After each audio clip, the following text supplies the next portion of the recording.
দর্শক আসসালামু আলাইকুম। আমরা কিন্তু আজকে আবারও কাতলাগাড়ি বাজারে চলে আসছি। আর এই কাতলাগাড়ি বাজারের অবস্থান কিন্তু কাতলাগাড়ি বাজার শৈলকুপা ঝিনাইদহ। তো আজকে ঈদের বাজার হিসাবে পেঁয়াজের দাম কীরকম যাচ্ছে সেগুলো কিন্তু আপনাদের জানানোর চেষ্টা করব। আর আজকে কিন্তু কাতলাগাড়ি বাজার ঈদের আগে শেষ বাজার। তো আমরা কিন্তু আজকে দেখানোর চেষ্টা করবো যে পেঁয়াজের দাম কীরকম এবং আমদানি কীরকম হয়েছে। তো সবাই ভিডিওটা দেখতে থাকুন। আর ভিডিওটা যদি ভালো লাগে অবশ্যই কিন্তু লাইক করবেন এবং কমেন্ট করবেন বেশি বেশি। আর আমাদের চ্যানেলে এরকম ভিডিও দেখতে কিন্তু অবশ্যই সাবস্ক্রাইব করবেন। তো ভিডিও দেখতে থাকুন। কাছে জিজ্ঞাবো যে আচ্ছা, আপনি কি পেঁয়াজ বেচতে নিয়েছেন? কটিক পেঁয়াজ নিয়েছেন? 2 বস্তা নিয়ে আছে। 2 বস্তা? তো 2 বস্তা পেঁয়াজের দাম কীরকম হচ্ছে ঈদের বাজার হিসাবে? 1100, 1050। 1100, 1050। তো শুনলেন কিন্তু আপনারা কি পেঁয়াজ আছে হাইব্রিকেট পেঁয়াজ 1150 টাকা পর্যন্ত কিন্তু দাম হচ্ছে। এবং বাইরে কি পেঁয়াজ? সুখসাগর। তো এই পেঁয়াজের দামটা কত বলছে? কেউ কিছুই বলি না এখনো, বলে শুরু হয়েছে। তো লোক হিসাবে কিন্তু বেচা বিক্রি কম এবং দামও কিন্তু কম। তো আপনার এই পেঁয়াজের কি দামাদামি কিছু হয়েছে? কত হচ্ছে দামাদামি? 900 টাকা, 950 আনছি। এখন কিছুই বলতেছ না?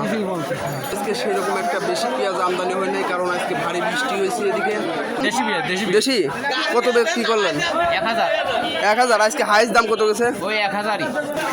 ভাই আজকে পেঁয়াজ কত করে কিনছেন? 800 থেকে 850। 800 থেকে 850। সুখসাগর দেশাল কিনছেন না? দেশাল 1000 থেকে 1100। 1000 থেকে 1100। দেখছেন যে আজকে কিন্তু বাজারে পেঁয়াজ ধরতে গেলে নাই বললেই চলে। অল্প কিছু পেঁয়াজ আছে, তবুও কিন্তু পেঁয়াজের দাম খুবই কম। তো দর্শক, আমরা কিন্তু একটা ঘরে চলে আসছি। আর আমরা কিন্তু এখন দেখাবো যে ঘরে আসলে পেঁয়াজ কীরকম দামে কিনছে এবং কী পরিমাণ পেঁয়াজ কিনছে সেটা কিন্তু দেখানোর চেষ্টা করবো। বৃষ্টি বাদলায় কৃষকও আসতে পারেনি, যারা হয়তো পথে বেরোয়ছিল। আজকে তো অনেক ব্যাপারে ঘরও দেখলাম বন্ধ। অনেক ব্যাপারে আসেনি। আমি কিছু মাল কিনলাম, এই 100 মন মতো মাল আমি কিছু কিনেছি, এই আর কি। 900 থেকে 1100। আজকে দাম কম, ঈদের বাজারও দাম আর ওটার কোনো সম্ভাবনা নাই। বেচা কেনা শেষ, আড়তেও বেচা কেনা হয়নি। প্রত্যেকবার কোরবানি ঈদের আগে আড়তে যে পেঁয়াজ থাকে সব বিক্রি হয়ে যায়। এই প্রথম কোরবানি ঈদের আগে পেঁয়াজ ফুরাইলো না আড়ত থেকে, এই প্রথম আমাদের এই 29 বছর ব্যবসার জীবনে। তো এই ব্যান্ডটা সবচেয়ে বড় ধরা সারেছে। হ্যাঁ, প্রচণ্ড। প্রত্যেকটা ব্যাপারই বড় ধরনের ধরা খাইছে। এর আগে 1300 থেকে 1400 টাকার পেঁয়াজগুলা বিক্রি হয়েছে মোকামে নিয়ে গিয়ে 1200 টাকা।